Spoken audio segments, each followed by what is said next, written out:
so noticing people coming in and interested in optics, but not selling them. He was just always committed to that long game, one customer interaction at a time, one dealer interaction at a time.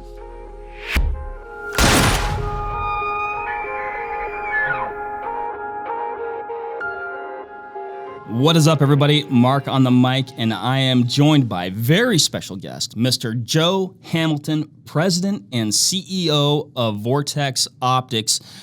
I'd say we've been doing some pre-podcasting, Joe, because sometimes we kind of do the talk before the talk. We've just been doing some pre-laughing, right? Which yes. I feel like every time we get together, we jump in. I mean, really, for the last almost 17 years, a lot of really good laughs, some great stories. Highly productive. Highly productive. I imagine we'll probably have a few throughout this podcast. We're running it pretty loose, though, pre-podcast, so we might not, cover everything that we chatted about. Yeah, feel free to comment on what the inside jokes were. We can fill you in. But just know we will be laughing. Joe, this podcast, in my opinion, is a long time coming, and yet I also think it's perfect timing. Yeah. So a little bit of foreshadowing there. But I want to talk today with you about the history of Vortex, pre-Vortex, what led to Vortex. I feel like throughout the years, and I'm sure you've heard this too, when we kind of finally gained some significant momentum, man, you guys came out of nowhere. Right. And it's oh no, buddy. Yeah. Yeah, you want to slug them. Yeah. What'd you say? Yeah, what'd you say? Fighting words. This took a while.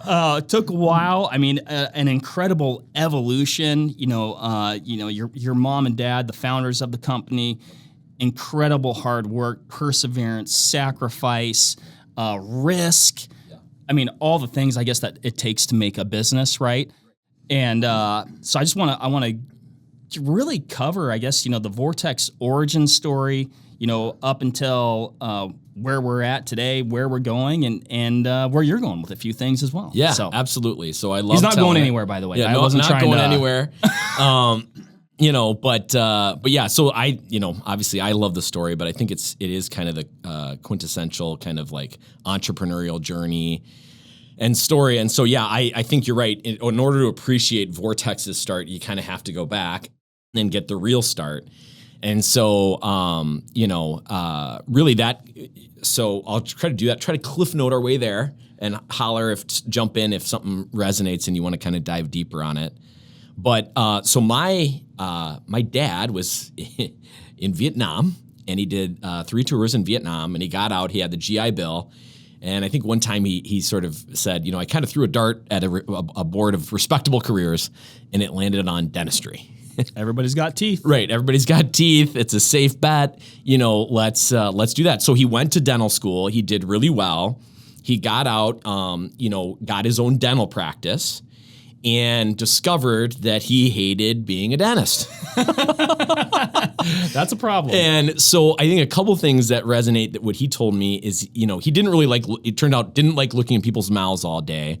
But I think also one thing that is sort of a little bit of a foreshadow for Vortex is he hated the fact that everybody hated coming to see the dentist. So he was always trying to find ways to make it a more pleasurable experience. In fact, I remember when we go visit him as a dentist, me and my 2 older brothers, Jimmy would come by, several years later. We'd go in there and he had this closet that was just for kids, and it had every knick-knack toy you could think of, because he was trying to make the kids be less scared of going to the dentist. And so it was a kind of a stressful time. Not being a dentist is just sort of stressful in general, but then not really enjoying it was a lot of stress. So he and my mom would take us, young boys, we'd go hiking, and then eventually my mom got into backyard bird watching. And so she and my dad would frequent a local Wild Birds Unlimited, and they would, I think it was the Fort Wayne store, and they would get stuff for the backyard. And so my dad didn't know it at the time, but turned out to be the, quintessential entrepreneur. He was kind of looking around and he was like, hey, I think I could have a store like this. And I think I could run this business, and I think it'd be a lot less stressful, which is kind of funny now to think a retail store is less stressful. Right. But so, long story long is he did that. He ended up talking to the franchise. There was only about 8 stores at the time. And he said, I'm interested in opening a store. They were interested. They said, we have too many stores in Indiana. We were in Kendallville, Indiana at the time. And so they said, our next best destination we think is Wisconsin. So they said, why don't you go check out Wisconsin? There's 3 locations. There's Milwaukee, there's Green Bay, and there's Madison. And if you know the geography, you're going to hit Milwaukee. And he thought that was too big. You'd hit Green Bay. This is in, 85. They hit Green Bay, that's too small, and came back around on his way back to Indiana, hit Madison, was like just right. It's kind of a Goldilocks and a 3 bears situation. So, sure enough, he decides he's going to sell the dental practice, and he's going to, as my parents say, they in their covered wagon with 3 boys at the time, they moved up to Madison, and he started this Wild Birds Unlimited store. And so, he was the store was doing fairly well. The store opened technically in 86. The store was doing well, but what he noticed very early on was that a lot of people would come in, they'd be getting their seed from him, their feeders, etc. And then they would say, but Dan, I need to I want to watch the birds, either in my bird walks or in my backyard. And so he thought, well, he would always send them to the camera company, which is a company that's still in business today, or American TV, which is still going, I believe, and here in Madison. And then, but kind of after referring people over and over, he thought, maybe I could sell this stuff, and it would help, the business. Right. And after all, we should back up a little bit. I mean, he was 38 years old at the time, had 3 young boys under the age of 7. And he decided to sell his dental practice and do this. So when you talked about risk earlier, it was a risk. Interestingly enough, he told me when I sat down with him one time and I kind of did an interview with him, I really enjoy this. He said, hey Joe, I thought I was smart, but I was never the smartest. I thought I was this, but never this. But he said, there's one thing I knew I could do really well is I could work. He was like, that was something I could always do. So he really felt that was something that, he could do. And so now fast forward, he opens this Wild Birds Unlimited. I mean, I do want to say, I don't even want to gloss over that. That is, you have a very established, likely lucrative career. Right. And that is a giant step. And I don't think it's a step most people would take. Yeah. Yeah. No, I'll tell this. I think you'd be okay with me telling it. I think it's a really cool part of the story. So when I was talking to him, I said, what got you over the hurdle? Because a lot of us have ideas and things maybe that I wish do this. It's like, what got you over that hump? And so one thing that he told me I thought was really cool. And so he was in Vietnam, and so when he got out of Vietnam and he was going through school and then having his own dental practice, he'd read a lot about just the situation in Vietnam and everything like that. And there were some stories he read about people that were fleeing the North Vietnamese, and they would get into a boat and they'd head east, and there were some people who made it all the way to America. Incredible. So they call them the boat people. I don't know if that's like a PC term, but I'm saying it in a very respectful way. They got to America, they didn't know the language, and they ended up starting their own business and making it and learning the language and starting a business and making it. So he read some of these stories, and he told me, he said, when I read that, I thought, here I am, somebody who does know the language. I've got schooling, I've got all these things. And he didn't feel bad about those things. It wasn't about feeling bad about those things. It was just like, well, if they can do it, then I can do it.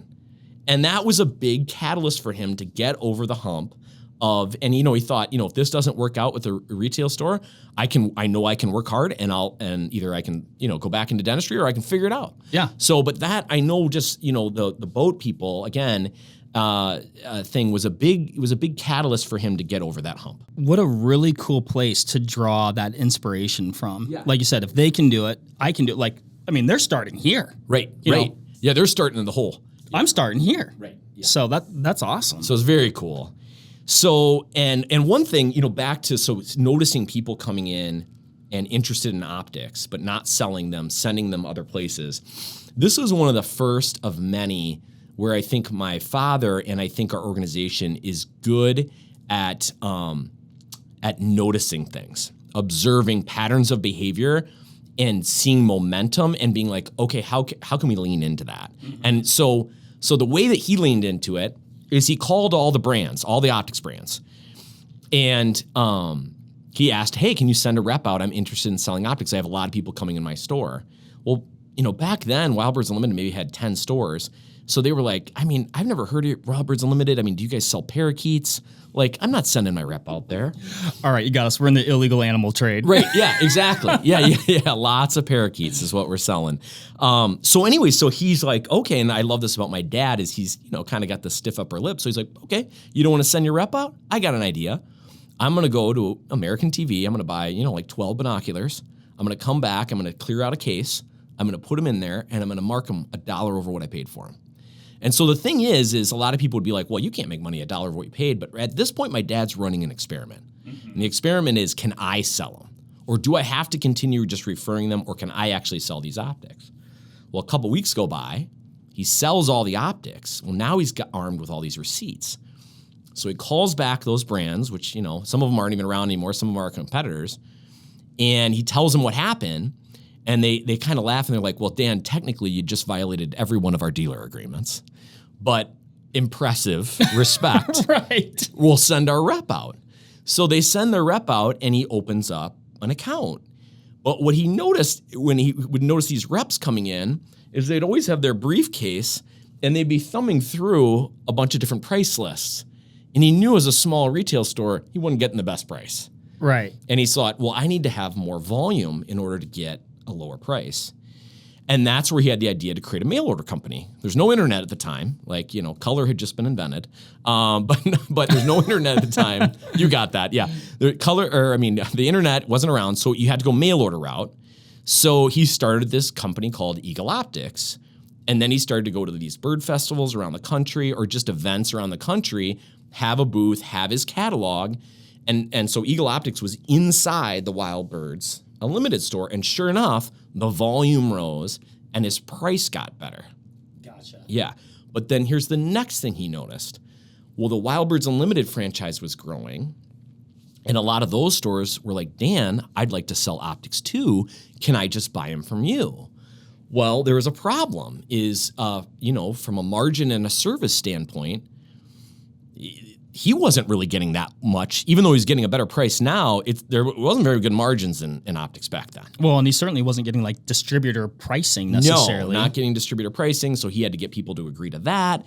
So it was really challenging, and ultimately he would just resell it as long as he got approval from the manufacturer, but at his cost. So he would just be a pass-through if the Wild Birds Unlimited stores wanted it. So then he thought, well, but the thing was he knew I got a lot of momentum. People want something from me, and I can get it to them, but it's not working out for anybody. Those retailers, they didn't know any better at the time, but they were really frustrated. They're like, Dan, how can I make money on this? And he's like, well, believe it or not, that's what I buy it at. So he knew, well, he didn't know, but he came to the conclusion, well, I need to be able to sell my own brand alongside all of these other brands. And that's where his Eagle Optics in-house brand came from. And it took a long time to get that going, but he finally got that going. The margins were better, not only when he sold it retail, but also he was now able to wholesale it back to the Wild Birds Unlimiteds. And of course, being a retailer, it took me a couple years to really appreciate this when we started Vortex. But you'd think being a retailer and going to brand would be a disadvantage. You've never been a brand before. Actually, it was a huge advantage. And it still is to this day. So back then, there was a lot of frustrations with these brands out there. And he flipped all of those and made them positive. So margins were really bad. He gave really good margins. He took less to give good margins. He still made money, but he took less so the retailers could make good margins. All the brands he was working with primarily went through distribution. And a distributor, if you got a credit card, they're just going to ship it to you, which means everybody, every Tom, Dick, and Harry is going to have that product. And then there was a lot of pricing wars. So he was like, no, I'll just go dealer direct. I won't go through distribution. One of the big things that we're known for now, but it actually started back then, was he would have somebody, and when you sell an optic with somebody, it might take an hour. might take an hour and a half. It's several $100s, maybe it's over $1,000. They don't know how to do the eye cups. Like, I have glasses. Does that mean they're out, they're in? How do you do the diopter? It can be intimidating at first. So you spend an hour and a half with somebody, right? You sell it to them. Then they go out, they're using your product, and they might drop it, and something breaks. And then what would happen is they would call the manufacturer, the brand, and try to get help. And nobody would return their call. They'd get the kind of runaround. So they'd eventually come back to my dad and they'd say, Dan, I've been calling XYZ brand. They don't want to give me the time of day, or I bought this for $250. They're telling me in order to repair it, it's $300, which I'll just buy another one. So because he sold a lot as Eagle Optics, would often go to bat for the customer. We'd always go to bat for him. And maybe like 50% of the time, he could get the brand to say, okay, because you're a big customer. The other 50% of the time, my dad would just replace it. Wow. Yeah. He would and then he actually started to get some people in that could actually repair stuff. And then he'd replace it and he'd repair it and he could sell that. Gotcha. So he was kind of doing the service on behalf of the brand. So you can imagine when he had his own brand of Eagle Optics, now all of a sudden it was called the Platinum Class Protection, which is exactly what the VIP warranty is. Okay, so that's really where that VIP warranty thing started. And he always felt it was the right thing to do. So he never did it from a marketing perspective. It became a big marketing tool for Eagle Optics and, of course, the VIP warranty for Vortex, but he always did it because he thought it was the right thing to do. And he said, if doing the right thing is going to cause us to go out of business, which, of course, it never did. It ended up being the biggest catalyst for our business. But he said, then I'm not meant to have a business. Yeah. And so he was very convicted. It started small. But anyways, he took all those negatives and he turned them into positives. And so Eagle Optics was doing really well. The wholesale side was doing well. It did so well, we ended up having to move it outside of the Wild Birds Unlimited store. That was our old location on Greenview Drive. And then, of course, me and my brothers were all working as kids. For those in family businesses, you always work from when you're a kid, jugging seed at the bird store or doing, bird bath trucks on Saturday. So we all worked in the business, all throughout school. And usually when you do that, you also make a declaration, I'm never going to be in the family business, which I did, which is like, if you want to make God laugh, you just tell him your plans. I was going to say, how'd that turn out for you? Yeah, exactly. So funny, I was in college. I got out in 2002, and I thought I was going to be a lawyer. I ended up getting cold feet at the very end. I started to actually talk to some lawyers, and none of them seemed very happy. Maybe I just didn't talk to the right ones. And also, I thought being a lawyer was all about like being Perry Mason or Matthew McConaughey and A Time to Kill, and I found out, there's a lot of legalese. Hold on, there's a bunch of legal stuff? Right, yeah, there's a bunch of legal stuff in that profession. So I got cold feet at the last minute, and I was like, I'm not ready for 3 years of school and the bills. And so I told my dad that, and he said, I'm getting ready to start, and it was this thing that would eventually be Vortex. But what he really wanted to do is he had a lot of success with Eagle Optics, but primarily what he really loved to do was creating products under the Eagle Optics name and selling them and servicing those dealers and, of course, the customers. But he really felt like Eagle Optics had a glass ceiling as a house brand and a birding brand. So what he did in 2002 was he started a bunch of brands, and Vortex was one of them. It actually looked like it belonged in REI, small, compact binoculars, fully waterproof. We had one that had a compass on it, and I mean, if you got it on a perfectly flat surface and you walked away for about 20 minutes and you came back, that thing almost found true north. Was that the yellow Twister? It was the Twister. It had an olive green counterpart, also called the Twister, and then we had a Typhoon, and those were, it goes right with Vortex, Typhoon and Twister. But we had Sportoculars, collegiate licensed binoculars. We had Audubon, National Audubon Society line of binoculars. I remember those. Yeah. In fact, we were just phasing those out. Right. As you were coming on board. Yeah. Because I remember commenting on those in my interview. I'm like, oh, this is really neat. And everybody's kind of like, oh. Yeah, we're getting rid of it. So, funny enough, so he's got all these brands. And I got to tell you what, at 22, I thought everyone was going to hit. I was like, every one of these things is going to hit. I thought my kids were going to college off of Sportaculars. And so we did that for roughly 3 years. And so a couple things started to happen over those 3 years. One is we found out, and I'll tell a story here in a minute, we found out we didn't like licensing. Right. It's very expensive. They ultimately tell you what you can and can't do, which I'll get to in a minute. And a lot of the people that we were selling to were like, hey, I like you guys and how you service me and all this. You don't need this license. So there was that. Second of all, what we found was, and it was a combination of things, but we just started to gravitate more and more towards the hunting world. And I think there's a couple things for that. First of all, we started to get more people that were into hunting into our business. So, Tim Austin, Paul Neese, my brother Sam, you, and then it's a little bit more of a masculine industry, if I'm just going to put all the cards on the table. There was that. And then, quite honestly, they purchased more. I mean, they were more into the products that we were selling. And so the economics were there too. So it was kind of a combination of like passion and interest plus the economics kind of meeting.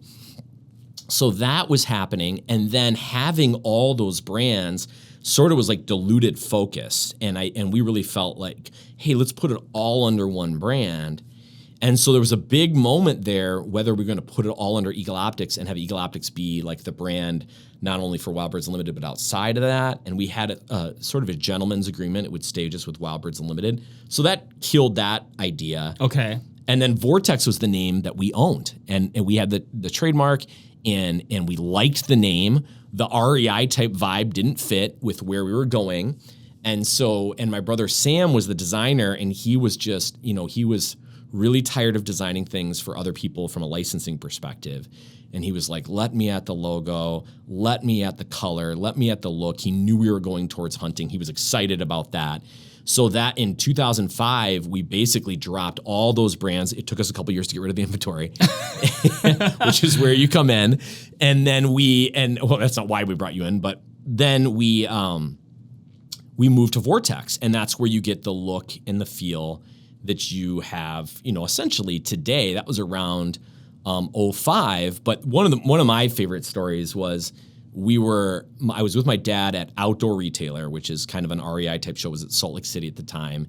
And we went to dinner with the head of one of our licenses. I won't say the name and I won't say the license, but we were meeting, and we were pitching a $500 binocular.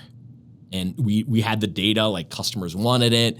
We knew it would sell. We had the product ready to go, and it was within one of the licenses. And we were having a steak dinner, and she said, and I won't use her accent because it'll give it away, but she just said, "Nope, you're not going to do that." And we said, "What? Excuse me?" And she said, "No, you're not going to do that. You're if I wanted a $500 binocular, I'd go buy XYZ brand." Oh, okay. And so, quite honestly, good on her. Like it was the final, nail in the coffin of licensing. I thought you could sear that steak on mine and my dad's forehead on that dinner. I mean, we were steamed. We were upset. We knew it would do good, but we were walking back to the Shiloh Inn in Salt Lake City. Shout out to the Shiloh, and we said we got to get it out of the licensing game. Yeah, and we got to have our own thing. And so within a year, because I mean we were so small back then, you can move so fast. I mean we had the products, we had the branding, the look, everything. We had the catalog done. I mean, and we were going to SHOT Show, but we showed up with this look and feel, and we were jacked about it. Like I said, passionate about it. And we had the products. We knew we had the warranty, just everything. And it just started to grow. So anyway, so I could keep going, but that kind of brings you to like where Vortex really kind of started. It really is cool. And honestly, like keep going, because I know I'm personally loving this. I guarantee you everybody else is loving it. Like the more detail, the better. Yeah. I mean, when you're talking about going to, so what year was that you went to SHOT Show for the first time? So we were going to, the first time we exhibited, I want to say was like 04, 05. Okay. Yeah. Mm-hmm. But I think 05 was the first time we had that look and feel. And if it wasn't 05, it was 06. So it's just a couple years after the Vortex technically got started. So that's why 2002 is the date of the origin, because that's really when we started with the name. But if you were go back in the archives, you'd have to get to about 05 to where it looks and feels like it is now. I always wonder, because I think, was that the year that they had kind of like this white tent annex area? So I'll tell you about that. So that's one of my favorite stories. So that's at Outdoor Retailer. That's a year before the licensing dinner where we. Okay. So yeah. So my maybe a year or two. It's my first trade show. Okay. So I'm I get cold feet on going to law school. My dad brings me in and says, "Hey, why don't you do this until you figure out what you really want to do?" So I'm getting ready to go to Outdoor Retailer, the first trade show. And exhibit, and it's just me, because when you did a trade show back then, it was just you had to do everything. And so I go into my dad's office and I said, hey, like what's my pitch to these retailers? I got to tell them something. I'm thinking I'm signing up hundreds of them, by the way. Yeah. And he gives me the pitch. He kind of back then, and still today, there's a little bit more framework and wording behind it, but he's like, hey, the customer is going to get a great value when they buy any one of our products at that given price point. It'll be the best one on the market, or worst case, as good as that one on the market. I'm like, okay, got that. He's like, number two, the dealer is going to make a meaningful margin. So on average, pre-Vortex, you were going to make roughly 13 to 18% if you sold an optic. Oh, wow. Okay? Yeah. And sometimes less than that, because again, remember, they're selling through distribution. Everybody's getting it. Lots of pricing wars. So our margin back then was, and roughly still is today, was around 35, 40 points. So significantly higher. That is a significant difference. Significant difference. Again, we took less. We were still making a margin, but it allowed the retailer to make a good margin. And of course, remember, number one is the customer gets a good value. So it's that dichotomy. We were only going to go dealer direct, not through distribution. So that was the second thing. And then the third thing was we were going to give the best customer service before, during, and after the sale. And we had a lot of brands, so we had a lot of different VIP type warranties because they all have the same warranty, but and so he tells me this, and I think he gave me the keys to the city, right? I'm like, oh my gosh, I was excited, thought I was going to sign up a lot of retailers then. I'm going to sign up a boatload now. So I go down to the show. Actually, you know what? I wasn't by myself. This one, I had somebody with me. This is kind of funny. So I go down the show. We're staying at the Shiloh. That was our spot. It was right across from the. Right. It always hits. I think it's haunted, by the way. Somebody might have to fact check us on that, but I think there's some dark, sinister stuff about the Shiloh, but never affected us. But anyways, so we go down there, and we're going to the show, and we got the booth number, and we're walking all around the Salt Palace trying to find our booth. We finally get to the very end. We cannot find our booth, and there's this security guard woman that's there who's half asleep, and we just said, ma'am, can you help us out? Here's our booth number. Where is it? And she's like, oh, you guys are just in the pavilion out back. And so, I'm 22 at the time, 23, and I'm like, pavilion, that sounds fancy. I know. And I go, well, what is a pavilion? And she goes, oh, it's just a big tent. And she goes, and I'm like, we're in a tent out back. She's like, yeah, I'll show you. So she opens the door. I'm looking at it, and it is just giant, but it's a tent. I mean, it's cobbled together. And she goes, but here's the good news. She said, last year, a tornado ripped right through the pavilion, but this year the weather looks really good. So I'm like, okay. So we got that going for us. So then we get into the tent, and, and I don't know if this is your experience, but you're going to get on a plane, and you got 34B. And so you're kind of eyeing. You're doing the and you're like, who's next to me? Do they look like Pigpen? Like they're smelly or whatever, or what's it looking like over there? Yeah. So does the person have sleeves on? Right. Exactly. I mean, honestly, I'm just gonna say it. If you're flying, put sleeves on. Yeah. I think that's just a common courtesy. I was traveling this last week. I saw it once again. You're going to see that a lot, by the way. And I don't know what the correlation or causation is about if you choose not to wear sleeves, you also have an extremely hairy tricep. I just think it's a real thing. This might be a you thing, but I haven't. Now, I mean, don't put your neuroticism over on me. I got to fly next week. Keep your eyes peeled. Just let me know what you see. All right. So I'm looking down the aisle, and I'm looking at the booth number, and I know our booth number, And it's a pretty big pavilion, so it's way down there. And I'm looking down, and I see this one booth. There's only one booth in the entire tent with no carpeting. And so the guy who went with me, next to me, who wasn't wearing deodorant, by the way, I remember that distinctly. He's no longer with us. He's not dead. He's not dead. He's not with us, not why. But he had set up the booth, and I said, hey, so-and-so, I said, I have a feeling that's our booth as we're walking down. It's about 100, 150 yards away. He's like, oh, no, don't worry. That's not our booth. Well, sure enough, as we're getting closer, the math is getting easier in the head. And I'm like, and sure enough, we're looking, and it's just a bunch of plywood, and there's no carpeting. And then I'm like, did you forget to do carpeting? And he goes, I'm sure they're just taking a break. And they're coming back. This is 5 p.m. the day before the show, and these guys just cut out for a sandwich break. So, and then they're going to come back and do one last booth. It's the most logical explanation. Yeah. So anyways, needless to say, the next 4 days, I am in this booth without carpeting in the pavilion that hardly anybody knows is out there. I'm praying that the weather's good, so there's a tornado that doesn't rip through. Nobody comes to our booth. Nobody even hardly gets into the pavilion. I do remember there was a woman, her name was Andre, and she came into the booth and she goes, I just felt really sorry for you. I just thought somebody should talk to you. I'm like, okay, thanks. She goes, why didn't you tell me what you do? So I give her the whole spiel, right? And she goes, well, let's get an account going. And I'm like, oh my gosh. And I grab an order form, and she goes, oh, no. Have you heard of drop shipping?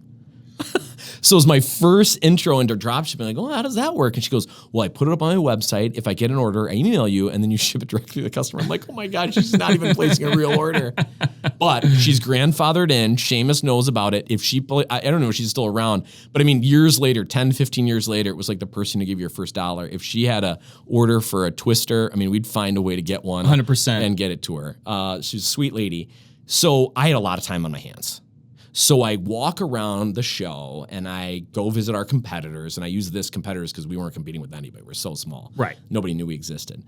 I grab all of their literature and I start looking at it back at the hotel, or probably in my booth. There was nothing else to do. And I'm reading all these other brands in their own language are basically saying the same things my dad said. And I'm like, are you kidding me? I thought we were different. My dad sold me a bill of goods. Exactly, right? So anyways, I get back home, I go in my dad's office, I probably didn't throw them down, but I drop them on his desk, and I said, Dad, what gives? I went to the show, here's all the things that happened, but worse than that, everybody is saying the same thing. And my dad, he is like an Olympian when it comes to awkward silences, and he had that clock in his office that had a really loud second hand. So I don't know how much time actually transpired, but it felt like 30 minutes. It might have been like a minute.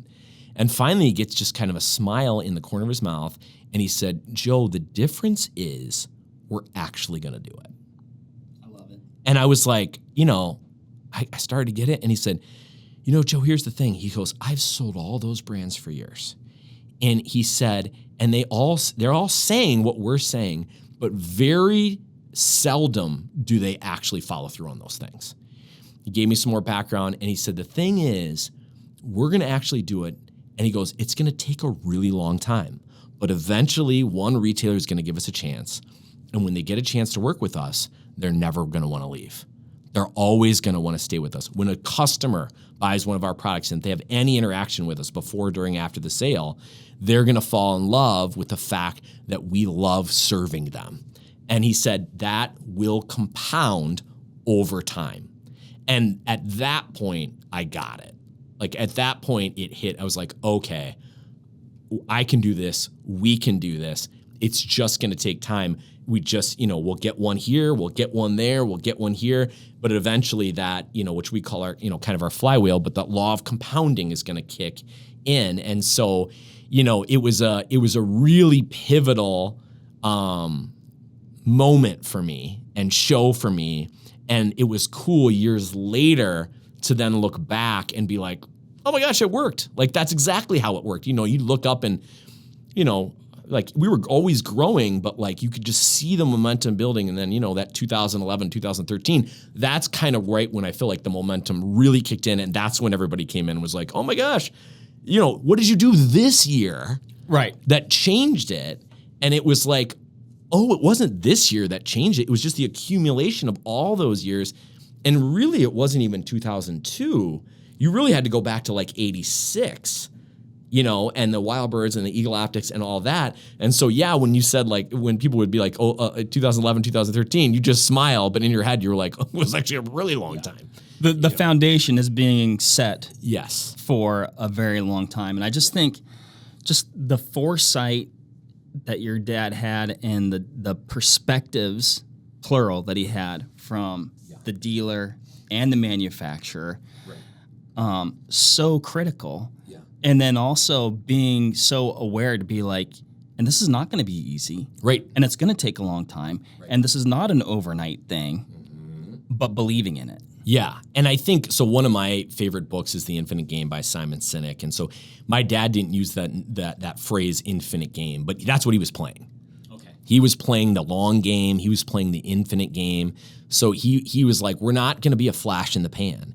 And so it was interesting because every now and again a brand would come on, and I won't say their names because some of them aren't even around anymore. And they would spend a lot of money and a lot of energy at SHOT Show for a couple years. But then they didn't get the ROI that they thought they were going to get, and then they were out, or they significantly pulled back. And so it was like he was just always committed to that long game, one customer interaction at a time, one dealer interaction at a time. We would often take hits in the short term to serve our dealer, our customer, and knowing the long term, the loyalty that it would create, the goodwill that it would create. And then plus what my dad would say is like, just the right thing to do. Yeah. That's really what it is. It's the right thing to do. You don't keep score, and eventually in the end, things are going to work out. And so you're right. Like he had that foresight. He had those convictions. He had those principles in place. And so it was cool then to live those principles out, but then look back and be like, oh my gosh, like it really did. So it was very much kind of a little bit of that like quintessential American dream and entrepreneurial spirit and just, doggedly kind of doing the same thing over and over. Because you'd have these moments like catalysts, could be a hire, could be a new product, could be a new category. And those moments were really exciting, but there's so many moments in between that kind of felt like Groundhog Day. And he was really good at Groundhog Day. And he was really good at like hiring people and modeling it so that group, like us, were really good at like, because it wasn't always fireworks. No. Yeah. And a lot of times it wasn't. It's like, it's a grind, and then when you had those firework moments, a new category product, something like that, it was great, but then you were kind of back to the grind. And so he was a grinder. He could always, and I think again, him modeling that and hiring for that allowed him to create a whole group of people that operated that way. Yeah, I mean, just that long-term thinking. And the one thing that I love about Vortex today is that we have not strayed from that model and focusing on the customer and providing these experiences, for, top to bottom. Right. And that includes actually the employees here, the way that Vortex treats its employees. But, the dealers, the customers, like we are serving all these people, and that is our focus. And then the rest is just the result that follows. Yeah, it takes care of itself if you can trust the principles, which I think principles and laws are essentially the same thing. So I think the kind of the fabric of the world is on different laws and principles, and so they just are. And so I think one of the ways I describe it is let's take the law of gravity, for instance, and let's say we're on the top of this building, and we decide to walk right off. What's going to happen? And most people I ask that to say splat. Okay, right? But let's go back up on the roof and let's walk off. But before, here's the difference. You don't believe in gravity. Now what happens? Splat. You still fall. You still fall, right? Gravity doesn't care what you believe. right? Gravity is like, I'm gravity. I do what I do. So when you encounter a law or principle, it's best to adjust and align with the law and principle rather than fight it, right? Let's try to align ourselves around gravity, and now we can actually use it to our advantage. But if we fight it, it's not going to go well for us. We lose that. And so he really understood, so like the principle of compounding, right? Almost everything, if you want to get really good at a skill or a business or whatever, typically what happens is you're going, you're gaining momentum, but it's little by little. And then all of a sudden, boom, you hit an inflection point and it goes off. And that's when everybody swoops in and wants to know what you did here. Mm-hmm. But it was really the accumulation over 10 years or 15 years that led to this expertise or led to a business that really is taking off. So he understood that. He understood the principle of an infinite game and playing that infinite game versus playing a finite game where you've got maybe publicly traded companies and it's like the quarter, right? Every 90 days, and then they got to do whatever they got to do to make the numbers work. And then it's like, we'll rearrange the chairs on the Titanic, and then we'll address the next quarter. They can't play the infinite game. They're set up to play a finite game. So he understood that's a principle. And so there was all these principles that he really understood, and he did a good job of aligning himself, and he did a good job of aligning people and hiring for that so that, we could do that. And he didn't know, we would be as large as we are. How could you? Yeah, and he didn't. Never in a million years, even after I got here, would I have imagined that we would be in this building right now doing these things. Right. It just kind of defies whatever your largest expectations. And I think that was another thing is he kind of had an interesting outlook on goals. And so I think if you were to be with him, you might be like, oh, he's got goals, but he didn't like calling them goals. And I think he didn't really call them this, but it was more like directionally where we're headed. Like more of like a North Star. Yes. It was all about kind of having a North Star. And it was like, we're going towards that. And again, like he would have to look at the numbers and we'd have to look at the numbers. So you still looked at them. But at the same token, it wasn't like we weren't chasing X millions of dollars just for the sake of hitting that number. Right. Right? Because for him, it would be like, well, why that number?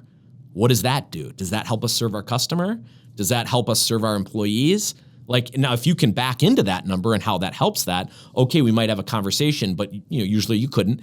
And so it was like, directionally the North Star was basically, it was taking care of customers, it was taking care of his employees, it was going after those principles. And then the idea was those principles will get you where you're supposed to go, but we don't necessarily know where that's going to be.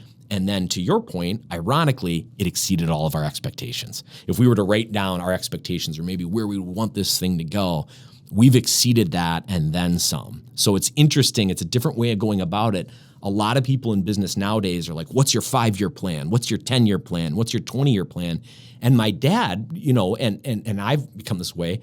I mean, he wouldn't do this to them, but he just thinks that's ridiculous. And I know that can make some people really uncomfortable because right now it's just conventional wisdom. Mm-hmm. When people say, what's your 5-year plan? I mean, nobody even thinks to say, why are you asking that? Yeah. Everybody just takes that as oh, that's what you're supposed to do. And there's successful companies that do that. I'm not saying don't have a roadmap. We have a roadmap, but you got to be careful to have something overly specific and be overly dogmatic about your plan. The other thing is it doesn't leave you open to all of these opportunities. I mean, after all, when he started Wild Birds Unlimited, if he had his 5-year plan would have never had optics in it. Right. And so would he have been open if he was just so hardwired around this and rigid about a goal? Right. So we're going to be the best Wild Birds Unlimited. Yeah. Okay, great. Maybe you might accomplish that. And we need to sell X amount of seed and X amount of feeders or whatever it is. And I realize that people can have goals and still see opportunities and adjust. So I do, but I think a lot of times form dictates function.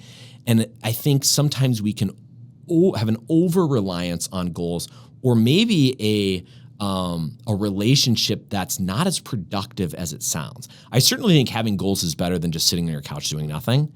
But at the same time, assuming you're somebody who can really get after it and work hard, I would argue the North Star route would actually be a much better route to take than rigidity on goals. Well, and you have a philosophy built on focusing on your principles, and as long as you're hopefully doing this, maybe even with a couple of these along the way, but eventually it's almost like you watch like your 401k over years. That's what I mean? a great analogy. Like ding, ding, ding, ding, Yes. ding. But at the end of it, hopefully, Well, and especially when you pan back. right. Right? When you zoom in, things can be like, oh my gosh, they're volatile and I'm concerned about them. It's like checking the stock market every day. I mean, if that's what you want to do, good luck. But like I hope that you're cool as a cucumber. Right? But when you pan back, Or in politics. right. But when you pan back, then you see, there was these, peaks and valleys, but like overall, look at the delta, how it's moved. And it's significant, the change, and it's in the positive direction. So that's actually a really good analogy. Even when you talk about compound interest, it's usually drawn with a smooth line. But if you were to zoom in, it would be a lot of those, ups and downs. But overall, you would have risen, far more than you ever would have thought. But yeah, and I think even that applies too with metrics. We have metrics and we look at metrics, but we don't have an over-reliance on metrics, because when you do, you end up creating a very transactional culture and a transactional customer experience. And so a really good example of that would be when you have people on phones. Is if you were to track certain people's phone calls and, oh my gosh, that's a really long phone call. Hey Bob, we got to get your phone calls down. Well, the phone call needs to be as long as it needs to be. Right. If they're talking with a customer who just wants to talk because they're lonely, but they bought one of our rifle scopes and they're going hunting, well, just talk to them. And yeah, okay, maybe eventually you can kind of, warmly work your way. But at the same time, it's like the call needs to be as long as the call needs to be. But when you have an over-reliance on metrics and you're thinking, well, oh my gosh, if these are how many calls they're taking, that means we may have to hire another employee. And if we have to hire another employee, that's really going to hurt our bottom line. And then, that doesn't even include the benefits cost of that employee, right? It's like, so then what happens is you might have been well-meaning, maybe, but you ended up, then that filters the customer experience. Now you talk to Bob and say, Bob, we can't have you talking for long. So now Bob's going to be more of a robot. And now that guy or gal on the phone is going to be like, oh, that wasn't that great of an experience. And then that experience compounded over time is the opposite. So compound interest can work in your favor, and compound interest can work against you. Can I tell a story about that? Please. Okay. So this is a SHOT Show. This is around 2011, 2013. And I'm, lots of meetings. So you know this. You get like a few minutes to get a bathroom break, and you get a lickety split. So I'm on one of those. I got to find a bathroom and go to the bathroom and get right back to my meetings. And in the hallway, I run smack dab in with one of the higher ups at one of our largest retailers. I won't say who. And big guy. And he said, hey, Joe. And he kind of puts his finger in my chest and he said, I've been meaning to talk to you. And I'm like, oh my gosh, the bathroom will have to wait. This is going to be interesting. And he says, I'm getting ready to go over to XYZ brand. And he said, for 15 years, he said, they have treated us like dirt. And they've been just dictating to us and dictating to us and dictating to us. And, we're the customer. And I'm thinking, yeah, that's right. And he said, and we got on board with you a few years ago, and we were slowly building, and the experience was great. The products were great. The experience for the customers, everybody was really great. And we kept growing with you, hoping that you could scale this thing to kind of, be one of our top brands. And he said, I wanted to come by and thank you because I'm getting ready to go over to that brand and tell, those, and there were some 4-letter words in there, that I'm shifting, and I believe it was 70% of their market share over to Vortex. Unbelievable. Yeah. So interesting. All I could think about in that moment after we finished talking, I thanked him. I said, tell him Joe said hi. No, I didn't say that. But after he left, all I could think about was, for 15 years, that brand was number one by any metric. So they're looking at their sales. You're looking at this retailer sales. The metric is telling you we're in good shape. We can keep dictating to these guys. Right. I mean, nothing's happened in 15 years. But they were accumulating all of these negative, or really not, instead of goodwill deposits, withdrawals. They were making withdrawals with that retailer for 15 years, and then bam, and if you could hear the conviction in his voice, I mean, they couldn't have talked him out of it. Oh. They could have given, I don't know what, better terms, better percentage from a margin perspective. I mean, it was done. It would have taken 5-10 years and probably us screwing up to get that back, and they had no idea. I mean, you think about that, an incredible book of business. Yep. And then his ultimate feeling is, I've been waiting 15 years to say this. Yeah, 100%. That's exactly came through loud and clear. And so it was, we were on the right side of that kind of compounding. Mm-hmm. But then I got in that moment, I got the flip side. There's so the flywheel is kind of our strategy. We can get to later, but it kind of creates compound interest. But there's a dark side of compound interest and the flywheel that a lot of people don't talk about. And the real dangerous thing is you don't always get feedback. I was gonna say, it was really cool that he gave you a window into that other perspective to see the result of that negative compound interest. Right, exactly. So then of course, what do? You come back and you talk to other people in the business, and you just reinforces, as we grow and get big, we need, to your point earlier, we need to maintain the culture that treats people this way. Well, and it is like a relationship, like what you're talking about here, like if the picture, it's a relationship and the person's finally fed up and they're like, maybe I found somebody better. Yeah. Right. Yeah. Like, I guess in our case, right? Yep. We're the other person. Oh my gosh. Yeah. We're home wreckers.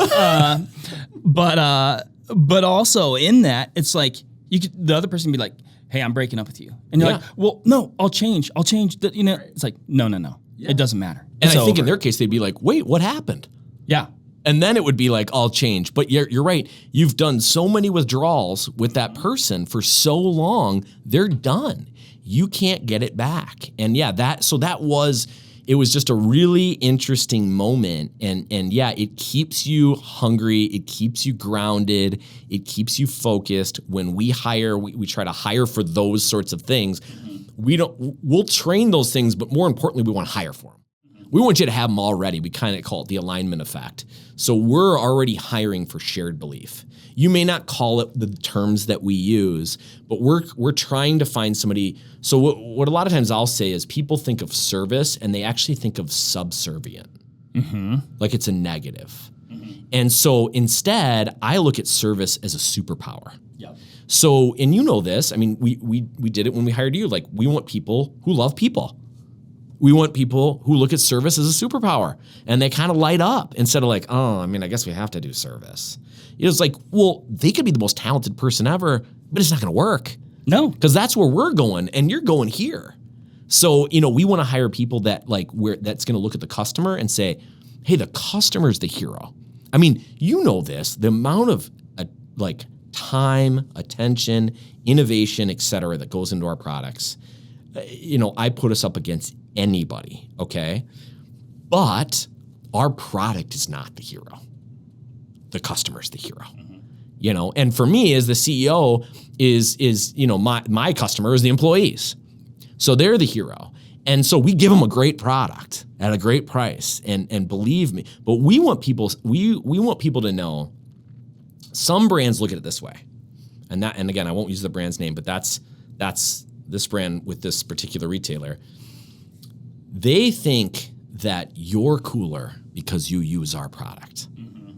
But we think we're cooler because you decided to use our product. Mm-hmm. So it's a difference. And I think when you hire people that are already wired for that, then you naturally just get it. And you don't have to micromanage it. You don't have to crack the whip every time and be like, oh, you guys are getting off the reservation and you're taking our customers for granted, because you already hired people. It comes naturally to. Mm-hmm. So I think that's another thing that, I think has been a difference. We're not perfect by any means, but I think we've kind of made a career out of making the customer the hero, and looking at service as a superpower rather than this subservient thing that for whatever reason has kind of taken root more, now in 2025 and in the past couple of years, whereas if you go back decades, everybody would have been like, yeah, sir. They wouldn't have thought of service as a superpower because they'd been like, well, that's just table stakes. That's how you're supposed to do things. So we've just kept that spirit alive. Well, yeah, I mean, we've grown a lot over the years. I mean, we have a heck of a lot more employees than we did, even when I started. But having that philosophy be a something it's really not a want, it's a need. And, you have to be a culture fit, and you have to embrace and buy into that philosophy. And I truly believe that everybody here does, and that is a huge part of the magic of this place, because we are all on the same bus and look at our customers through that lens, not only because it's good business, but because we want to. Right. Yeah. No, exactly. So that's that's exciting to me. It's exciting to me to provide a very customized experience to somebody when they come through the door, and you can spend a little extra time and give them a tour. You can, like you said, you're talking about an hour-long phone conversation or something like that. You truly are getting to know that customer.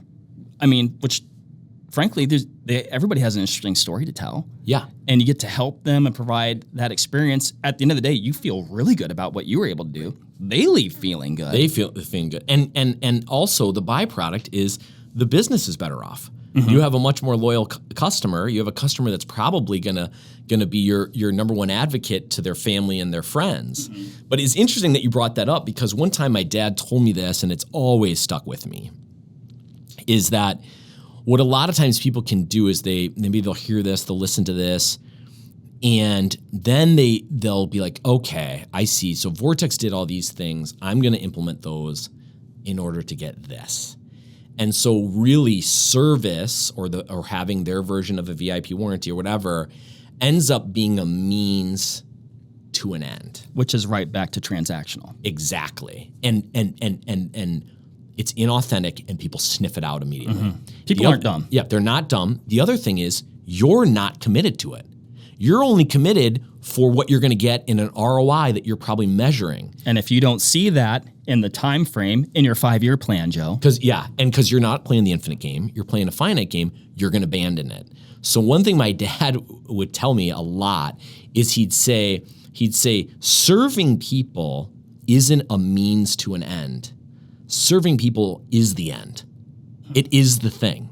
And so this is where it happened. So we didn't travel to retailers much. Maybe the first year or two we did.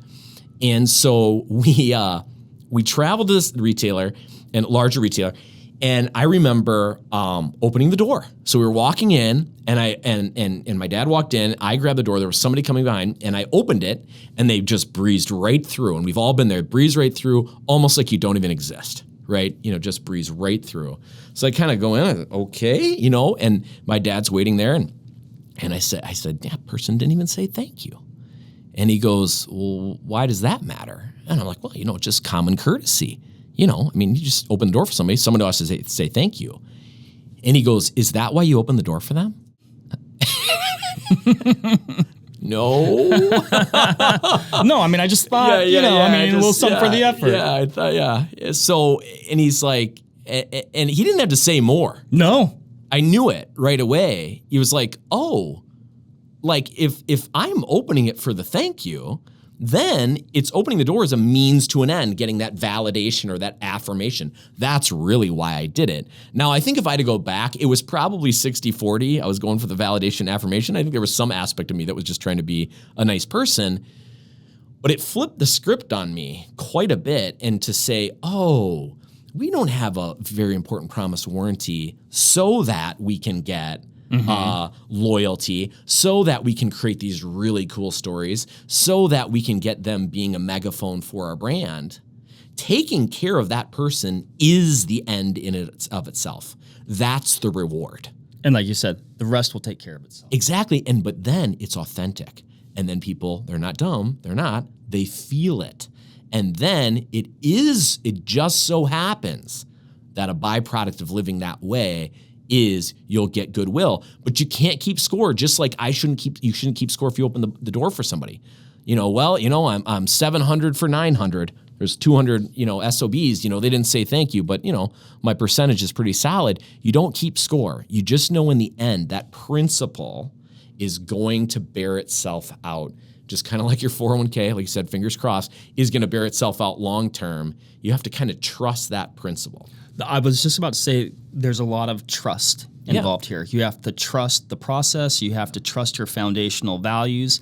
And you have to trust that putting the right thing, putting good out into the universe will come back to you. Yeah. And you know what? Even though, and that may not be like your end game, like you said, you're not doing it, I'm going to do this because of that. But I think you do have to trust and just believe that, Yeah, it's faith. That's just how this works. It's faith. And I mean, you don't have to go super into it, but I mean, like that, like my family and my folks and my family and our family, and it's like we're a very faith-based family, and those principles we feel like are from God, and then we institute that. And you're right. I think the other thing too is that it just so happens with us, and I do think if brands really adopt that, serving people is an end in itself. I do think their balance sheet, you still got to make wise decisions and all the things. I do think it's going to bear itself out on the balance sheet. I do. Mm-hmm. I don't know if you'll be number one. But I will say this, you're not going to immediately see that in your spreadsheet. You're not. No, it's a far off. You don't know when it's going to show up in a big way. And the other thing is that there's a lot of positives happening by you doing these things, and you may never know. No. You may never know. You may do something for somebody, and they're in the worst, darkest place of their life. They don't have the capacity to even say thank you, but it was a catalyst for them in their life that led to some really good things, but you actually never see it. Mm-hmm. You never see it. So you really have to, so from that belief, that faith standpoint, you have to really believe that in general, doing these things will yield fruit or good things. But I actually don't know in all the ways that will happen. No. But I'm trusting that that's the right way to do things. And doing those things in and of themselves are their own reward. Well, and a customer, no matter at what stage in the process, whether it's a dealer, whether it's an end user, at the end of their experience, they have two stories they can tell. Yeah. And I think stories are incredibly powerful. And I think, honestly, the stories that people tell that don't come from us are the most powerful. 100%. And so when you treat people well and respect them, and they will tell their story, and to their friends and their friends and their friends. And frankly, sometimes we've done some wild stuff over the years that I'm like, that's pretty wild. I mean, that's like, I've heard of above and beyond, and I'm not trying to toot our own horn, but again, that goes back to, this doesn't make sense, right? From a monetary standpoint, time, effort, whatever. Like, you couldn't like draw that and be like, you're like, and yet you trust that, put it out there, and it will continue to work for you. I think you hit on something that's really key too, is that anytime you interact with another person, especially though, let's just take the customers, is when you interact with a customer, I think it's important to realize that in that interaction, it's their story. Mm-hmm. They're the hero of the story. Mm-hmm. Story Brand is a good book I'd highly recommend. And I really liked that one. Right. And you're the guide in the story. Mm-hmm. But they're the hero. Yes. And your job is to help them, give them a plan or a product or whatever. So your job is to help them, but it is their story. And you're right, when you do some things, when you really look at it that way, you can't help but lean in to be curious about them and find out what's going on with them. I mean, provided they want to actually spend that time with you and talk, not in a creepy way. But, and then all of a sudden, I call it kind of having your radar up. You hear these things, and it allows you to lean in to doing things within their story that elevates it. And it elevates it in a way that it just lights them up. You can't be helped but lit up, which you alluded to. So now you got a customer who's lit up, you got your employee who's lit up, and that, generally speaking, that's going to work out good for the brand. Right. That's going to work out really good for the brand. But you're right, you've got to have people that are already wired that way, that already believe in that, love that, and they're willing to take the spotlight off of them. Mm-hmm. And, because that's one thing is when you can feel it, sometimes people are fighting over a spotlight. And so when you're dealing with a customer, but really like, when you're dealing with me with another employee, it's just put the spotlight on them. Just die to the spotlight. No, I'm going to put the spotlight on them. And just let them have the spotlight and then just lean into their story, understanding it better. And then you'll understand how can I play my role as a guide off to the side to help them. Mm-hmm. I mean, yeah, like I am serving you to hopefully have you have the best optics related experience that you can have. Right. Like I want to help you with your product. I want to get you into the right product that's going to best fit your needs, your situations. So then you can go on your hunt and hopefully, like I said, go accomplish your goals. You be the hero. You shoot the biggest buck of your life or your first year or whatever it is, or you go to your first shooting competition or you go to your 500th competition and maybe come out on top. But again, so that's a really good example, though, that you bring up. Let's take that example. Let's take a competition, or let's take a guy and he's taking his daughter on her first hunt. Okay, let's look at those situations. So they spend a lot of time on the phone with like a Ryan Muckenhern or somebody like that. And the person's talking to them and they're learning about their first competition. They're learning about this guy's daughter's first hunt. So they're already excited about that. Oh, where are you going? What kind of hunt? That customer can feel it on the other end. Guess what? A father with his daughter on her first hunt, kind of a big deal for that guy. Big deal. And for her, right? And so he wants somebody to think it's a big deal. Because to him, it is a big deal. And also, though, the person on the end of the phone knows it's a big deal because they can 100% relate to that experience in some capacity. Right. And so now they help this guy get the right optic for their daughter, gets the right optic. 2 months go by. Okay. Now, maybe somebody like, Ryan or something like that reaches out and says, hey, how did that hunt go? But maybe that guy just emails back, says, hey, Ryan, I took my daughter, Olivia, that's my daughter's name, out on her first hunt, and here's this doe that she got, and we just couldn't be happier with the scope. The experience is awesome. Thank you so much. So that's wonderful. That's awesome. That's actually a real example. But let's think about this. You have your radar up a little bit. You've had we had a conversation on email, and this guy is stoked, and he sends you a picture. This is a huge deal for him. He dropped what we call bid for connection. He doesn't even realize he did, right? He's making a bid for connection. The extent that you can lead into those bids is the extent that you can create a really cool story and moment for that person.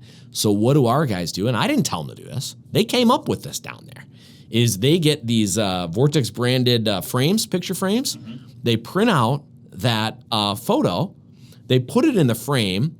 Everybody signs a handwritten card, and we've got handwritten card stock all around here on carousels. So it's not very. You've got about 50 feet, and you can grab one. So you don't have to look for a card. They all sign it on the consumer sales team, and they mail it to this guy. He doesn't even know what's coming. Well, how do you think this guy's going to feel when he gets that? He opens it up. He sees that card. He's got the picture. I mean, the guy's probably going to be in tears. But what a cool moment. What a cool moment. And here's my thing. We don't have to put that in a CRM to track. Did Bob Jones that we did that for, how many more rifle scopes has he bought? How do we find out how many he's bought? How many people has he recommended? Let's run the ROI on that. Turns out doing those things for the Bob Joneses, I'm not sure it's going to work. Doesn't say here on the spreadsheet. We're going to have to cut back on those picture frames or make them half the size. Right, exactly. Yeah. So that's an example. And so here's what people do. Well, and also that's an example where none of that not secondary, but like the evolution of that doesn't ever happen unless you have that first very genuine interaction. Exactly. And you hire people who genuinely like doing that. Mm-hmm. But then here's what gets in the way of people doing that. And it is they immediately go to scale. And so here's what they do. They say, I tell you what, that's a pretty cool thing that you did for Bob Jones. But, we can't do that for everybody. Those picture frames are $8.95, and we have, hundreds of thousands of customers. Just hundreds of thousands times 8. We'd be out of business if we did that. Holy cow, talk about a slippery slope here, right? But the reality is, you're not going to have to do it for everybody. Not everybody is going to send you a picture of them and their daughter. In a year, you might do 50 or 100. that's really it. And my dad used to call that the boogeyman. Mm-hmm. He used to call that the boogeyman. And of course, the boogeyman isn't real. I don't know if you guys know that, but the boogeyman's not real.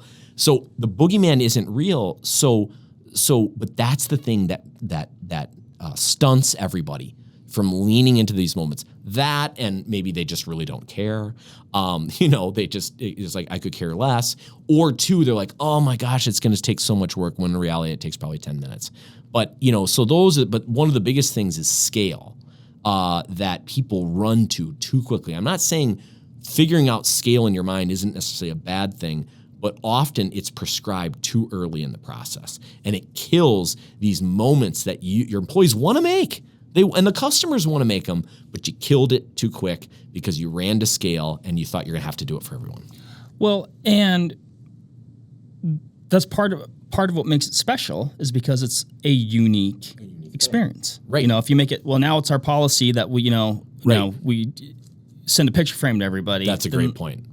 That is a great point. It loses its meaning. It loses its meaning. That's a great point. Gosh, that's the other side of this. I'm glad you mentioned that. Yeah, it's got to be where somebody feels compelled, as opposed to, that would be the other side, would be the efficiency angle. Like, oh my gosh, maybe we did see let's say we saw ROI from it. Right. This is our new policy. Right. This is our new policy. Yeah. And then for all you know,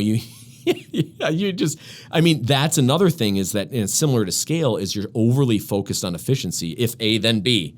And then, it becomes, or here's the other thing, is all of a sudden, well, it took 30 minutes to get all the guys to sign the letter. So I know what we'll pre-print a saying on the letter, and it'll say from Team Vortex, and then none of us have to sign it.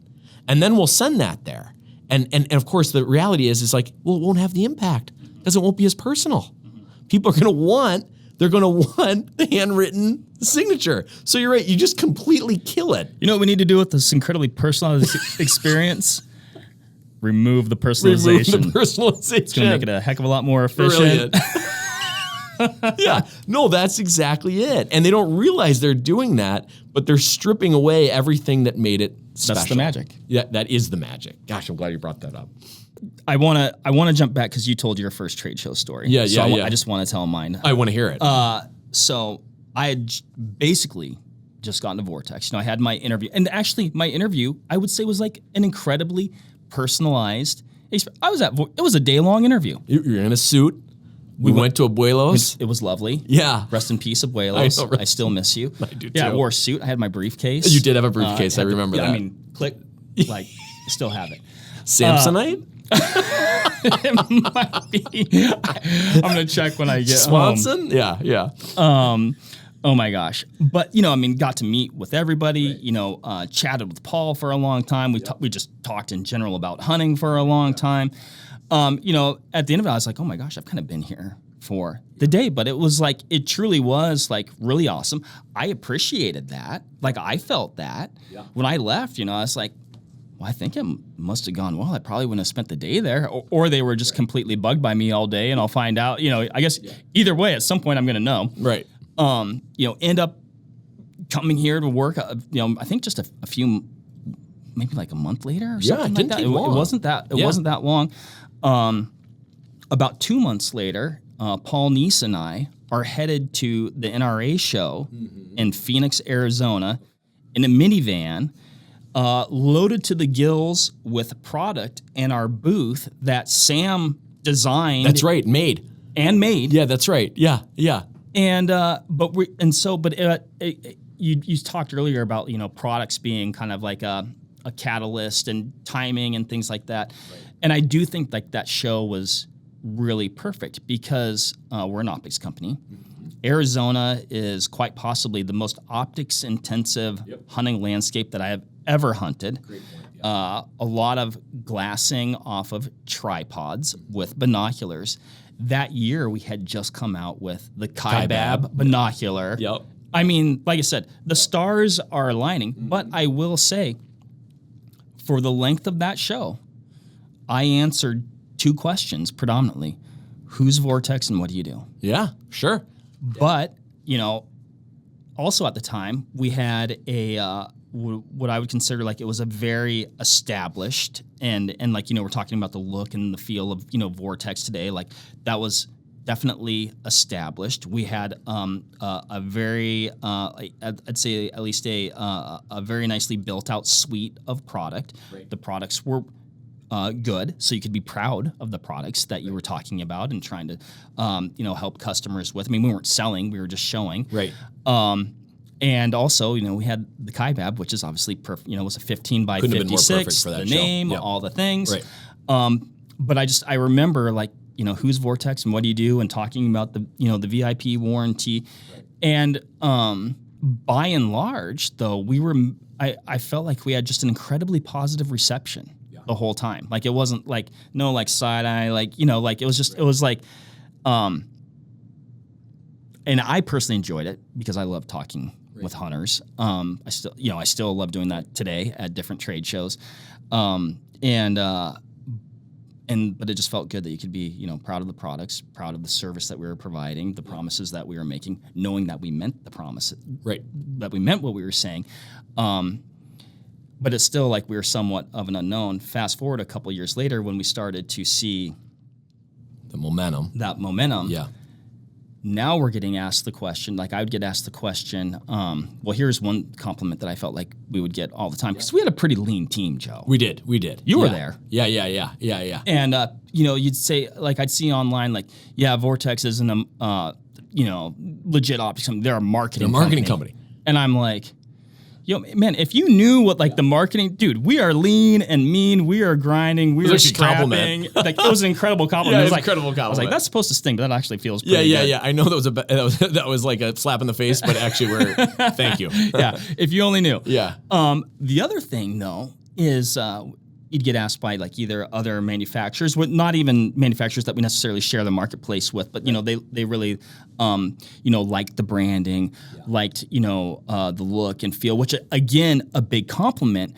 But they're like, oh, it's the marketing that's the secret sauce, or it's your sales team, or it's your rep group, or they would even ask straight up. They'd be like, so I mean, what is the secret sauce? I mean, you guys came out of nowhere, which we covered that, Right? And I would always say, I'm like, I'm not sandbagging here. I'm not trying to oversimplify, but it truly is the golden rule of treating others how you want to be treated. Right. And people, I don't think people believed me though. Well, and I don't think they believed you, but I also think part of the reason is it's not what they wanted to hear.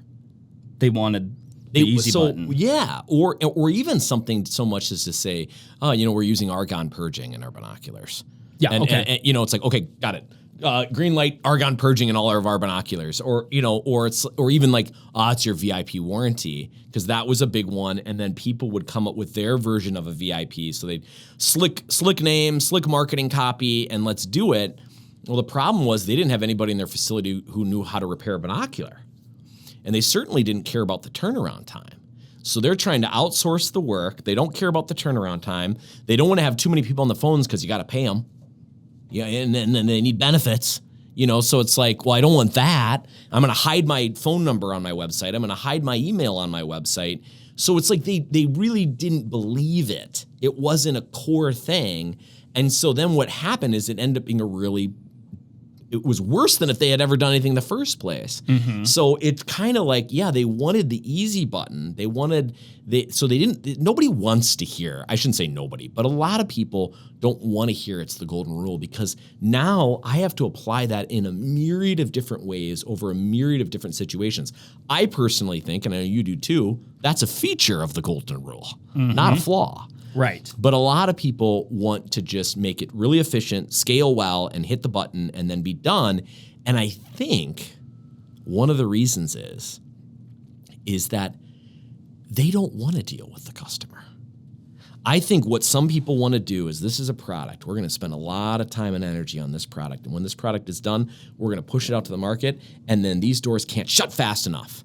And what's behind these doors are all of us. And what's out besides... I'm sorry, I can't hear you. Exactly.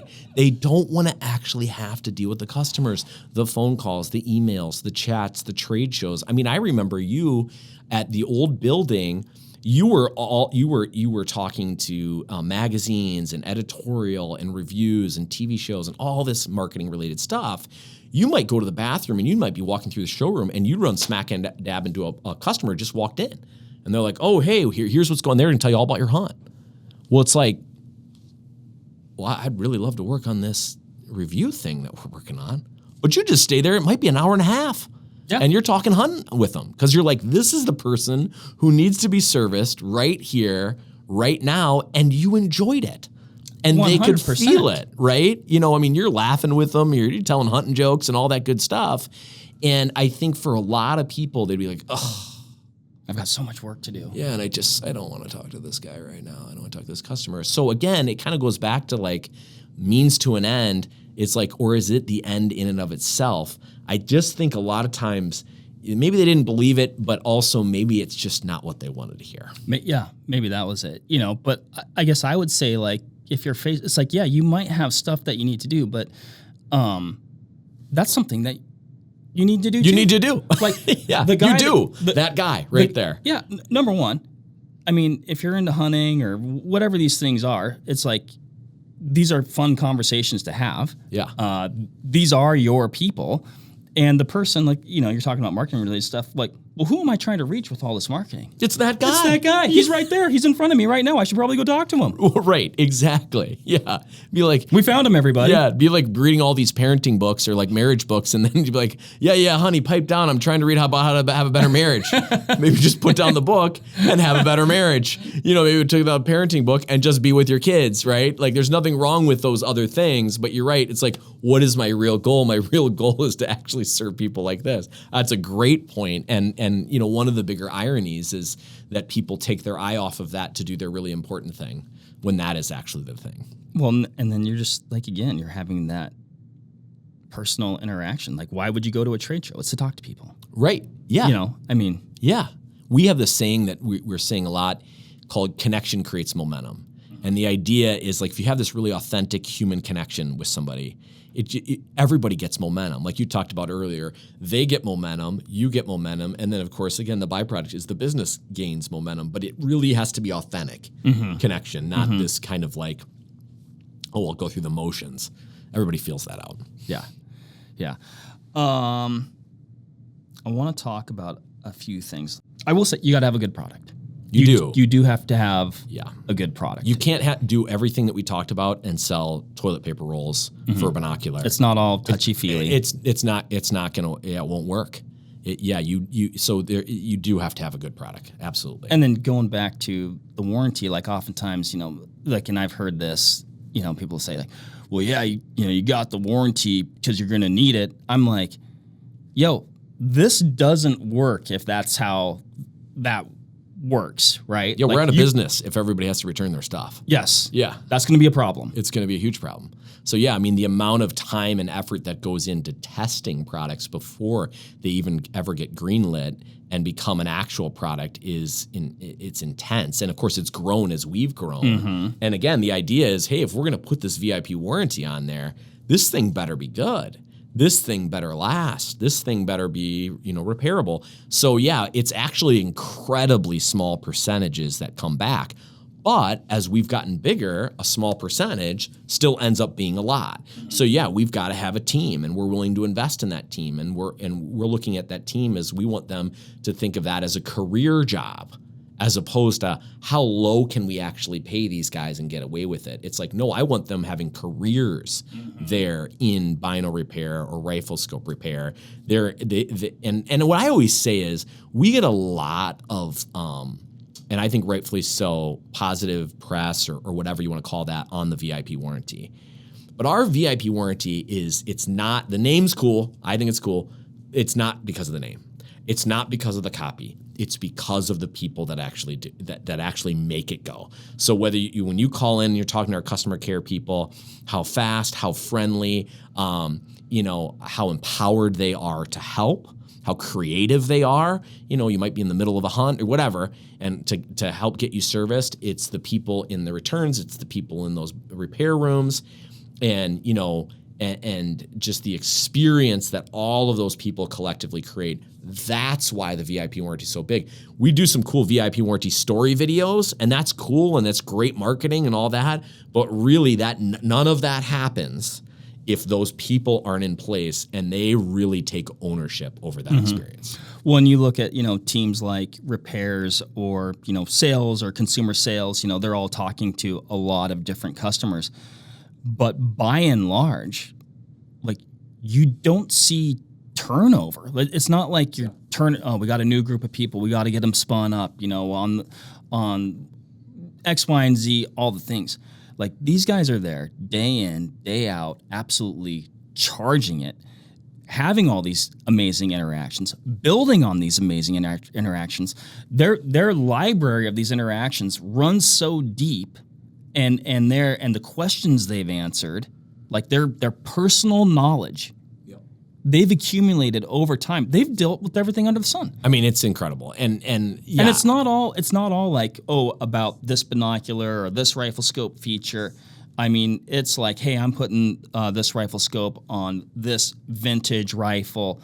What mounts do we need? We might not even make the mounts for it, but those guys know which ones are going to fit. Right. And they'll let you know, you need to go over here. Yeah, and very rarely, because, we've been at this a long time and we have a very robust product line.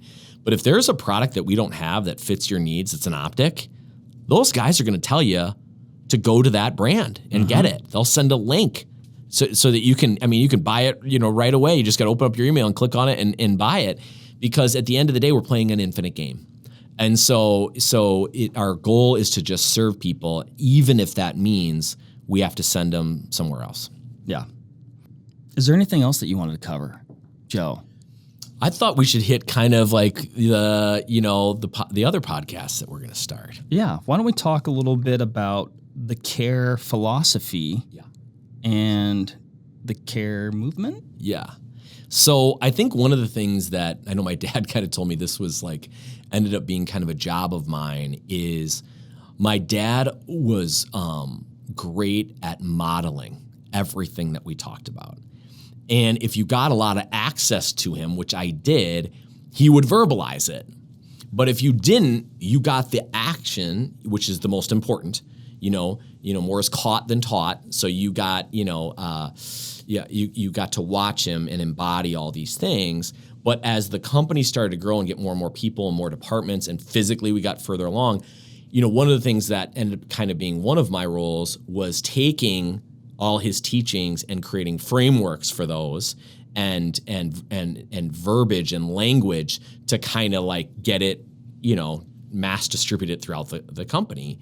And so there was this acronym of CARE. I can't even remember where I first heard it. It was somewhere in the 2000s, which stood for Create a Rare Experience.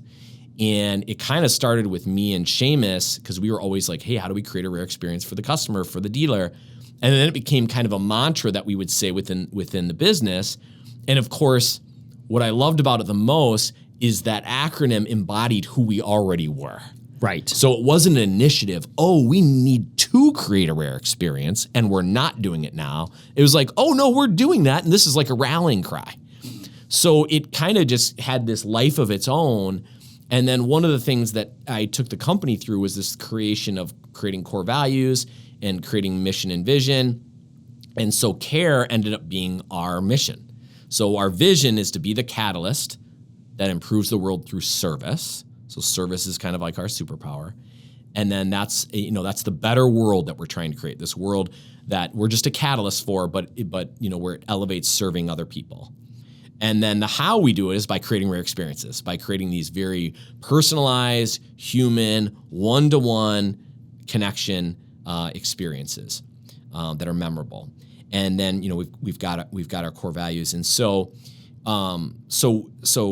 it was formalized at that point, and we've had that for years. And so whether it's our employee benefits, or whether it is a new product or a new service or an interaction with a customer or employee, we're always trying to create a rare experience. What would be a rare experience here? And you're right. What's even lower than that would be, or more core than that would be the golden rule. So they're kind of tied at the hip. Well, and like you said earlier, and what I like about both of them, there's no real boundary. Yes. Right? You can apply it to anything. Which again, I think is a feature, not a flaw. Sometimes people they're very, it stresses them out to, they want the guardrails because they want specific clarity. And I actually think that can be a hindrance because it reduces the amount of creativity. And so I think provided you're getting the right people who kind of have that in themselves from a core perspective, you can provide a lot of examples, okay, because we've been a company now for a long time. You can talk about how this manifests in this department or throughout the company. So you can give real world stories and examples, but then it allows somebody then to take that and be creative. And a good example of that is when we talked about the repair guys. So one thing that would happen every so often was somebody's dog would chew up their binocular. And so the binocular might work, but the outer rubber armoring was just mangled. And so they'd send that in. Joe, I would just tell them that that's actually provides just extra grip. Yeah. And then your binocular's just fine. No, again, a feature, not a flaw. So I'm in marketing, Joe. I'm in marketing. Spin it. But here's the cool thing is that group themselves came up with this idea of coming up with Vortex branded dog chew toys. So I didn't come up with it. Marketing didn't come up with it. Some committee or focused group didn't come up with it. They came up with it. At the time, there was maybe 3 to 5 a year. So it's like we knew we didn't have much. And then now it's gotten to the point where it's maybe 10 to 20 a year. But I love the idea. I was like, do it. So it started out with just kind of a Frisbee with our logo on it. Well, now we've got these rubberized binoculars that look just like one of our binoculars, but they're a dog chew toy. And then they write a letter and they're like, hey, sorry this happened. Your binocular's brand new. By the way, give this to Fido next time he gets hungry. But there's an example where if care is your mission and you have a little bit more of an open-ended, it allows for all of your different areas of your company to flex their creative muscle as opposed to like, here's the game plan. If A, then B. I mean, they might do it, but you're getting, in that sense, I would say you're getting somebody's hands, but you're not getting their heart. Yeah. And you really want their heart because then it's going to manifest in all of these creative ways. So we really felt like all of these principles that really line under this care mission have been the reason that we've been successful. Okay.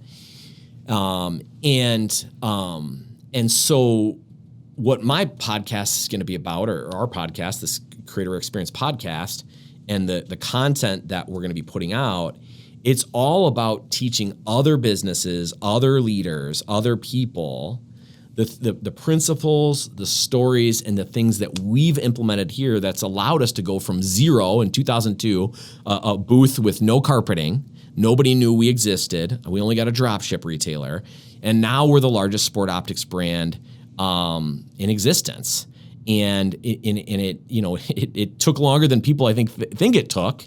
But at the same time, so what I really feel like is in order to achieve our mission of being the catalyst that improves the world through service, one of my roles serving the world is actually reteaching these principles, sharing these stories, sharing these examples. We're hoping to learn along the way. We'll have some guests on the podcast and we'll study what other businesses have done. If people want to use the word care, we love it here. We love that acronym. That's awesome. But they don't need to call it care. It doesn't matter to me if they call it care, but I want that spirit of care, the golden rules, these principles that I think the fabric of the world is built on.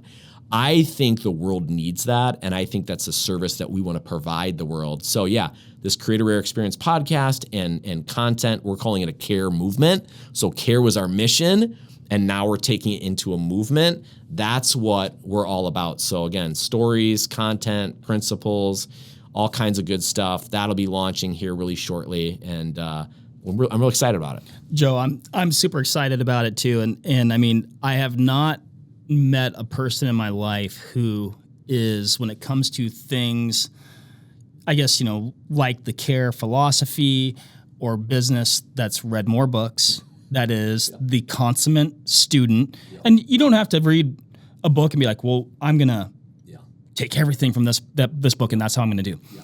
But there's little golden nuggets that I know you've done an amazing job of pulling from here and over here. Yeah. Obviously, you've lived the Vortex story for a very long time, which I think is an excellent example or model to build off. And I mean, obviously, it's backed with proof, right?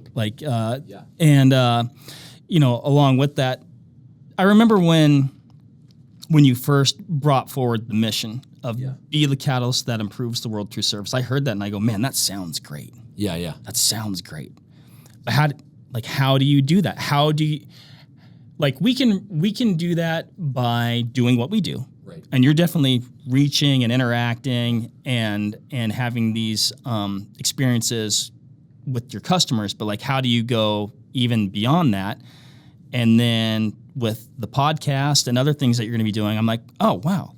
That is the vehicle, or at least another vehicle, to be able to hopefully accomplish that mission. Yeah, and I think so. We didn't get into it, but we have a thing called the flywheel. It's our flywheel strategy. So the flywheel name, kind of how that was derived is Jim Collins came up with that name. Now he didn't come up with the framework of compound interest. That's just a principle, but he illustrates that with a flywheel. So the idea is you have this giant heavy flywheel, and you push on one side of it, and it just kind of moves. But you don't stop. You keep pushing and pushing and pushing, and eventually you get one big revolution, but you don't stop. You keep pushing and pushing, and eventually 5, 10, 50, 100, and now all of a sudden that bad boy is spinning, right? You've got momentum. And that's typically when everybody comes in and says, wow, what did you do this? And it's like, well, I just kept pushing our flywheel. Right. So our flywheel, though, it's more than just that illustration. We actually have a specific strategy. I won't go into it now because it would take a long time. So we have 6 different stops along the flywheel, and each one of those stops has multiple things.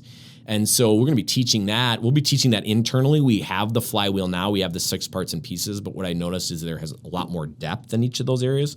So I want to get that out to our team, but then we'll eventually get that out to the folks that are going to tune into the podcast and the care movement. But I will give you just one tidbit, one start, because it is the most important part of the flywheel. And I think it's the most important part of anybody's flywheel. And remember, whether you believe in the flywheel or not, everybody's pushing a flywheel. So you need to start to look at your world in flywheels. Your health, your relationships, your business, your role within a business, you're pushing something.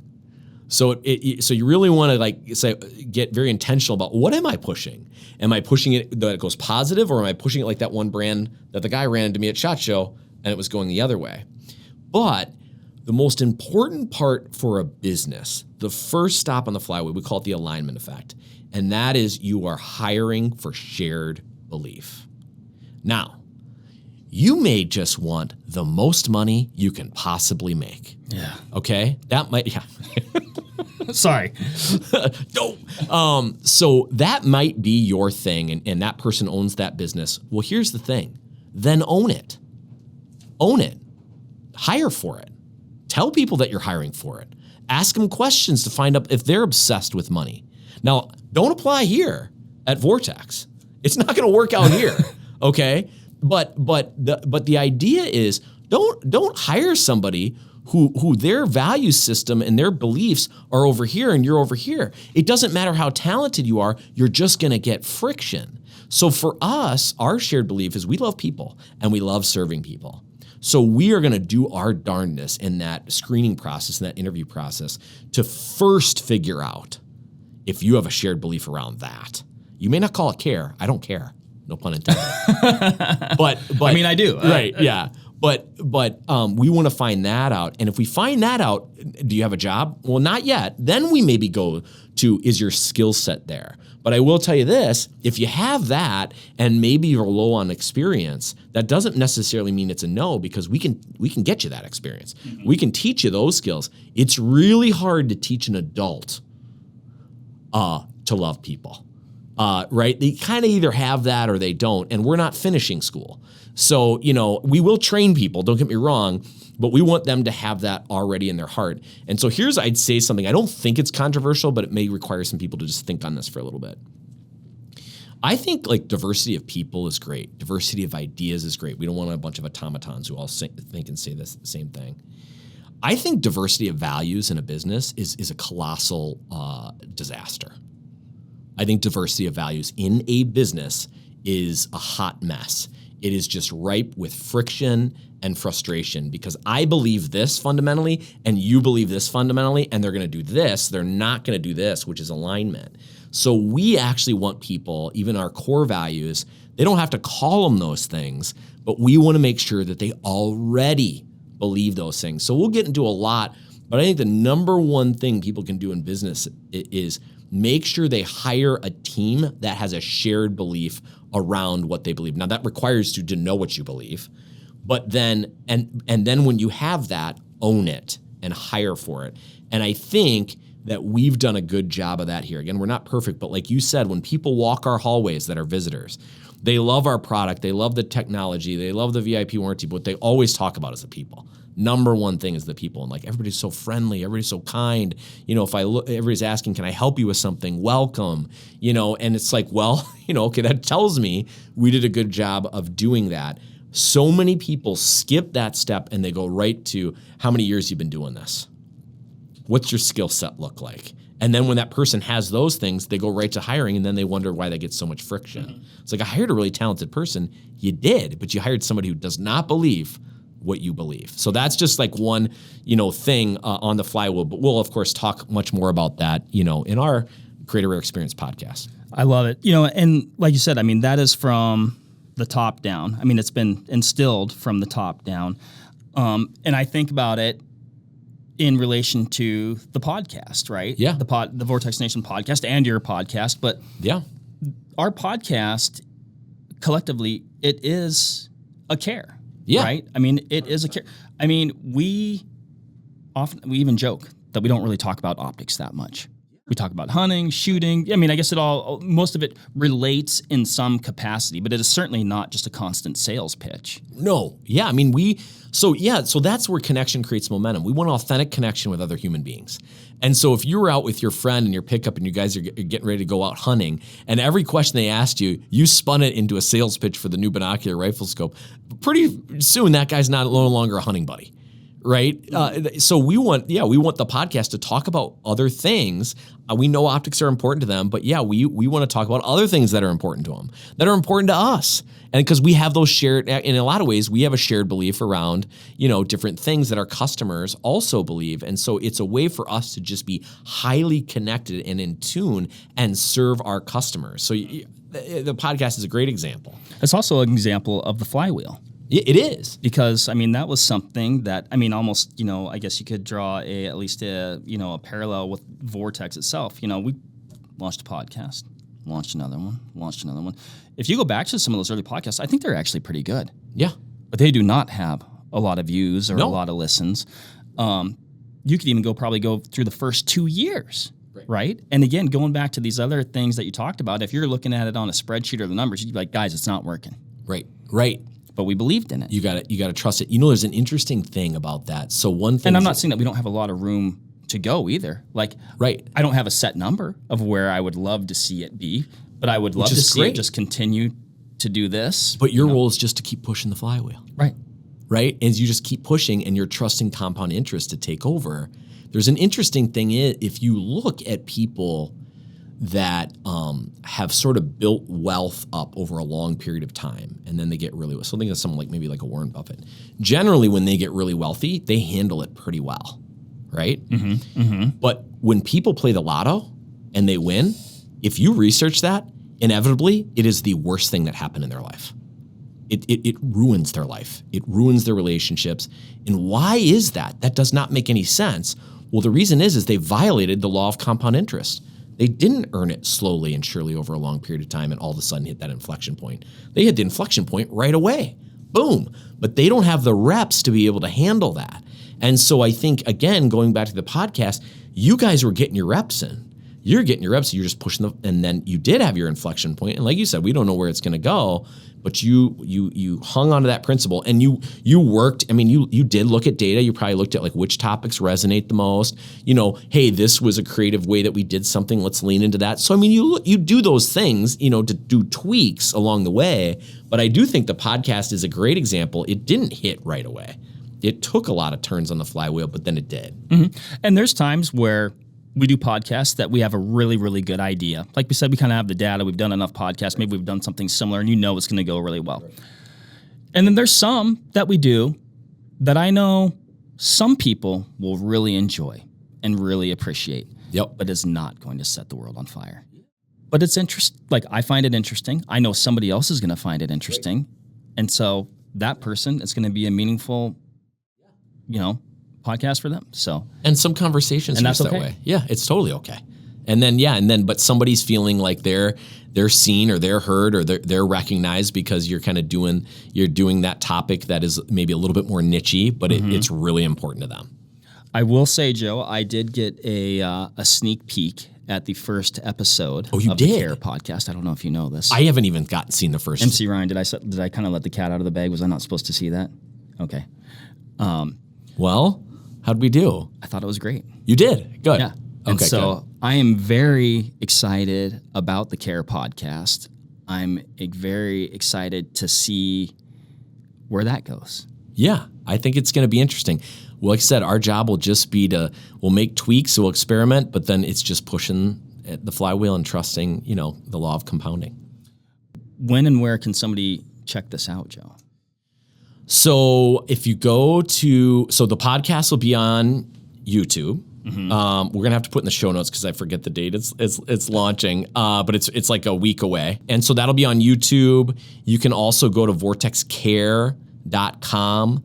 I'll be on YouTube. I'll be on LinkedIn. I'll be on Instagram at Joe Hamilton Live. And so we'll be sharing things on different mediums. Sometimes it'll be written content.